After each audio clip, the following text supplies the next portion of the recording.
கோவில் இல்லா ஊரில் குடியிருக்க வேண்டாம் அந்த காலத்து சொன்னாங்க. இப்ப எங்க பார்த்தாலும் கோவிலுக்கு எதிர்த்தாப்புல கூட குப்பை குப்பை குப்பை. இது திருவான்மியூர். திருவான்மியூர்ல இருக்க மிக பிரபலமான மார்க்கெட். இங்க ஒரு நாளைக்கு 20,000 30,000 பேர் வந்து காலை மாலை சாயங்காலத்துல வந்து காய்கறிகள் வாங்கிட்டு போறாங்க. இங்க வந்து பாருங்க இந்த சூழல் எப்படி இருக்கின்றது. மக்கும் குப்பை மக்காத குப்பை எல்லாம் இருக்கட்டும், ஆனால் குப்பையும் கூளமும் இருந்தால், மந்தையும் இந்த மாதிரி சந்தையில் இருந்தால் எவ்வளோ நோய்கள் வரும்ன்றதை கொஞ்சம் யோசிச்சு பாருங்க.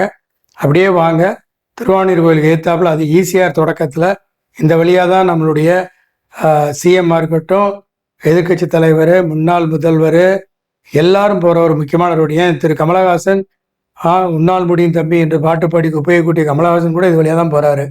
யாராவது ஒருத்தர், ஏன் திரு ரஜினிகாந்த் கூட தான் போகிறாரு, திரு கமல் கூட தான் போகிறாரு, திரு விஜய், அஜித், நீ யார் பேர் வேணாலும் சொல்லுங்கள், எல்லாரும் இது வழியாக தான் போகிறாங்க. ஒரு நிமிஷம் நின்று திருவான்மியூர் மார்க்கெட் வந்து திருவான்மியூர் கோவிலுடைய அதனுடைய மேற்கு புறம் கோபுரம் ஈசிஆரில் இருக்கும். அங்கே அப்படி நின்று அப்படி பாருங்கள், ஒரு ரவுண்டு வாங்க, எவ்வளோ நோய்களை வந்து ப்ரொடியூஸ் பண்ணிகிட்ருக்கோம். இல்லை யாராவது ஒரு ஹாஸ்பிட்டலுக்கு இதை ஸ்பான்சர் பண்ணணும்னா பண்ணுங்க. ஏன்னா இங்கே இருந்தால் நிறைய நோயாளிகளை இந்த இடம் தயார் பண்ணி கொடுக்கிறது. இதுக்கு பொறுப்பு யார்?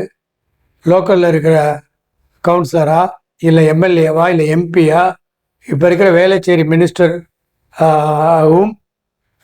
மினிஸ்டராக கூட இருக்கிறார் அவரும் இந்த ஏரியா தான். பட் மக்களாகிய ஒவ்வொருத்தரும் பொறுப்பா, யார் பொறுப்பாயினும் இது வந்து பாருங்க, இது ரொம்ப மோசமான சூழலுக்கு ஏதாவது ஒரு தீர்வு வேணும். இது வந்து திருவான்மியூர் கோவிலோட இடம், இல்லை திருவான்மியூர் கோவில் தான் பொறுப்பா? சுத்தம் சோறு போடும், ஆனால் இங்கே அசுத்தத்தில் தான் சோறு போடுவதற்கான காய்கறிகளையும் பழங்களையும் வாங்கி செல்லும் இடமாக இருக்கிறது. மிக வேதனை.